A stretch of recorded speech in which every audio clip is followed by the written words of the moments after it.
The next step in establishing the idea of the paradoxes of the presidency, put forward by a political scientist named Thomas Cronin, who argues that that is a good way for us to understand what the president does, why the president might not be all that successful in what they do, gather the ideas of how we select the presidency of the United States. But the next step in that idea of the paradox is to think about this idea that the president is the one job where we cannot have someone learn on the job. There can't be on the job training for the President of the United States. They must be able from day one to be an effective President of the United States. But the problem is that there is no one previous job that would predict that or to be able to prepare to be a successful President of the United States. The President of the United States, as we're going to learn in a few moments, has a lot of hats that he wears. That's the way I was taught it, is the idea of the hats that the president wears. But there are a number of jobs and responsibilities that the president must do. And so in order to be an effective president, must be able to do all of those things from day one. But at the same time, there is no one job that predicts that this individual will be successful at all the different jobs that the president must do. And so that becomes a fundamental paradox, is that we can't have on-the-job training, and yet there is no job that actually prepares someone to be ready on day one in job training. And so what we can do is to take a look to see what are the primary stepping stones that have been used by candidates, and particularly those who become presidents. What sort of jobs did they have before becoming president of the United States? And we can also use this as a way to assess candidates who are running for office, who would like to get the nomination of their party, and to see whether or not it makes sense that we should even consider those individuals. And so if you take a look at it, there have been, in the post-World War II period, there have been 4 primary stepping stones to the President of the United States. And those are U.S. governor, U.S. senator, vice president, and then a military leader. Although we will point out that the military leader aspect hasn't been useful in the past few election cycles, where both candidates have not had military service. But we certainly can take a look historically that military service is important. We can even take a look at John McCain when he was running for the President of the United States against Barack Obama in 2008. Part of the reason why is because of his experience as a war hero. And some have argued that, in fact, maybe we should put that back on the list because we have so many wars, even if they're not declared wars. The last declared war was World War II. But if the United States is in a state of war, have some people who actually have some experience on the battlefield, or some experience in terms of the military and the choices that are made and the sacrifices we ask people to make on behalf of the United States and whatever its policies are and whatever its interests are. But taking a step back, let's take a look and see whether or not and why those stepping stones make sense. We have is one where you know that George W. Bush was the governor of Texas, Bill Clinton was the governor of Arkansas, Jimmy Carter was the governor of Georgia, Ronald Reagan was the governor of California, and all of those individuals became presidents of the United States. And so that there is a strong linkage there historically, and as we'll talk about in a few moments, it also makes sense because the governor is often like the president of their state. We don't call them the president of the state, but they have like the executive branch experience that the president would need to do. You also have people running for the Democratic nomination. You have a number of governors, current and former governors, who are trying to get the Democratic nomination because they hope to kind of make the same argument.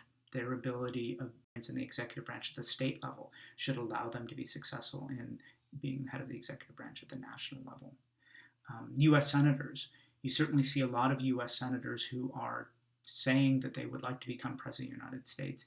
You have in the field of over 20 who are running for the nomination for President of the United States in 2020, you have a number of senators who are there. So you have, in that list, you have Elizabeth Warren, you have Harris, Joe Biden was a senator. He also has the experience of being a former vice president, but a lot of these candidates are running because they say they've gotten. I do want to point out when you think about this is that on this list, notably missing from that list, is a member of the House of Representatives. House of Representatives is actually not a good stepping stone to the presidency, and because in order to be successful in the House of Representatives, you need to be able to deliver goodies to a very specialized district. That district will often have one at most two major industries that are important to the district. And so you may be very good at delivering things for that particular industry, and getting yourself elected and then reelected is helpful in the House of Representatives, but it's not something that translates well into getting the nomination of your political party to run for president of the United States, and then winning the majority of the Electoral College, where you need to put together a coalition of promises that will allow you to have a range of the United States. And so House of Representatives is actually not a good stepping stone to the president of the United States. And so vice president can be a stepping stone. We had some individuals who were vice presidents. Joe Biden would like that to be successful, that he would like to, he's seeking the Democratic nomination in 2020. He was the vice president under Barack Obama. Al Gore was the vice president under Bill Clinton, and he tried to run. He got the most votes in the 2000 election, but didn't win the majority of the Electoral College, so George W. Bush was elected president. And so you do have some vice presidents. Maybe Mike Pence would like to run after a second term, that Mike Pence would then like to become president of the United States. Whether or not the country would agree with him is an open question, but you can see that vice president might be one that's a stepping stone. But as you go through that list, you can see that it's not as clear-cut. A clear-cut example is from being a governor to become president of the United States. You're more likely to be a U.S. senator to become president of the United States. Vice presidents haven't had a really great track record. I mean, George H.W. Bush was successful in becoming a vice president and then becoming president of the United States, but only for one term. So interestingly, many people would think that the top of the list would be the vice president as a stepping stone, but it's not entirely clear. And that's because, to some extent, we have this belief in divided government. We don't want to have one party in control for too long. And so getting full terms of the same political party as president of the United States is a bit hard to do.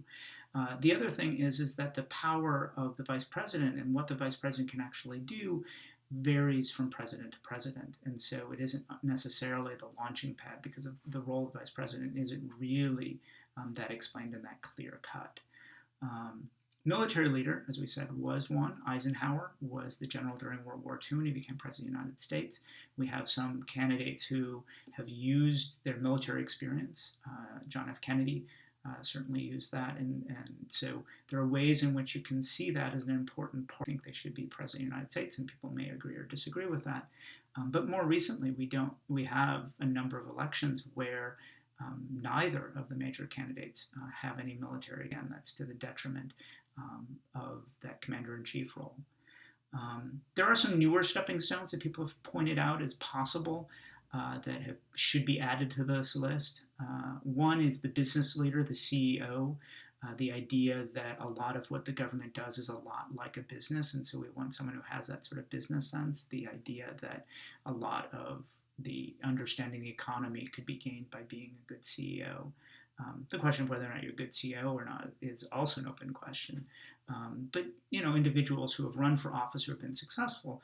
You have Mitt Romney, who experienced. George W. Bush was a CEO, whether or not he was a good one or not, and whether people actually thought that that's why he's of the state of Texas. So again, you can have multiple of these jobs, and some people argue that might be the way forward. To be able to avoid the on-the-job training is to have an individual who's had multiple experiences. But if that's the case, then Mitt Romney might have been a good choice for president of the United States. He wasn't chosen. He was a former governor of Massachusetts, and he has the CEO experience. Trump obviously has some experience in business. Whether or not that's good experience or not, again, is an open, but it is one that he certainly used, and a number of voters really supported him for that reason and continue to support him because of his deal-making ability, or his supposed deal-making ability. The other one that we see that is often used is the outsider, and Trump certainly is the one who stands out very strongly in being able to do that, is that, being an outsider, to be able to shake up Washington, or as Trump said, to drain the swamp, is something that a number of Americans like to hear and would be excited to hear. So moving on, what we want to talk about is some of the main jobs that the president does, the hats the president wears, and whether or not and what sort of previous jobs help us predict success in that area. So the most important hat, the important job that's listed in the U.S. Constitution, President of the United States, is the Commander-in-Chief. And so thinking about what previous jobs might be helpful for that commander-in-chief role would be a military leader. And that's why some people have argued it's actually problematic that we've had recent elections where neither of the candidates have had any military experience. Some argue that a U.S. senator might be helpful in that role, especially if they serve on the Foreign Affairs Committee, that they have had some oversight of the executive branch. They have some expertise in coming up with legislation. They are ones, the U.S. Senate ratifies treaties. It is not the House of Representatives that does that, it's the U.S. Senate. And so in some ways, being a U.S. senator might help you with at least some military experience. The idea of the chief of state, the person who represents the entire United States and the formal role that it plays in terms of hosting, going to funerals and things like that, but also representing the United States in different international bodies and things like that. The vice president is often given that job, but the president can't go. The vice president will go instead. And so some say that that's a good stepping stone. Governors sometimes act like that for their state, and so that experience might be helpful if they become elected president. Some say U.S. senators, to a lesser extent, might have some of that experience as well. Travel to foreign places, they meet with visiting dignitaries and things like that. The domestic policy leader, the idea that the President of the United States plays an important role, as we saw in I'm Just a Bill, in terms of policy making because he has the veto power over legislation, certainly influences what sort of policies are put forward, and whether or not the president actually has control over it. And presidents get credit if, in fact, the economy is doing well, and they get blamed if the economy is not doing well, even if that isn't their policies necessarily that have actually created the economic good times or bad times. The credit and blame goes to the President of the United States because we often like to think that the President has sort of control over that. And you see U.S. senator and governors have some experience in domestic policy making, and so that might be some help when they become President. The executive, the President of the United States is the head of the executive branch, has a lot of bureaucratic roles to play. In terms of managing this huge bureaucracy and finding the people who will actually give him the advice that he needs to make decisions. And governors are the chief executives of their states, and so that is a really good stepping stone and a really good way in which governors can kind of step in from day one and be prepared for that part of the presidency. The foreign policy and military leader, again, in that one, but at the same time, if you put those two together, foreign policy is not just military. There's also soft power, things like that. And so military leader alone might be helpful for being the military side of the presidency policy. There's more than just military stuff. So maybe a U.S. senator, particularly if they serve on a foreign affairs committee or something like that, are ways in which that previous job might help them for something they would do as President of the United States. The chief bureaucrat, the one who's in charge of the executive branch, the governor has it, the vice president, depending on what sort of jobs are given to the vice president, might be something the vice president has. You'll never have to know anything specifically in terms of this list. It's more thinking about the important, and that is something that the textbook does quite well, and so you should recognize what the president does and doesn't do. But I'm never going to ask you which office is really the best predictor for success as commander-in-chief or chief executive. But the larger point is one that I do want you to think about, which is that no one job prepares someone to be president of the United States. And so we can see why this might be seen as a paradox, that this job that demands and requires an effective president from the first day in office, and yet there are no jobs that perfectly predict success as president of the United States, is going to potentially be a problem.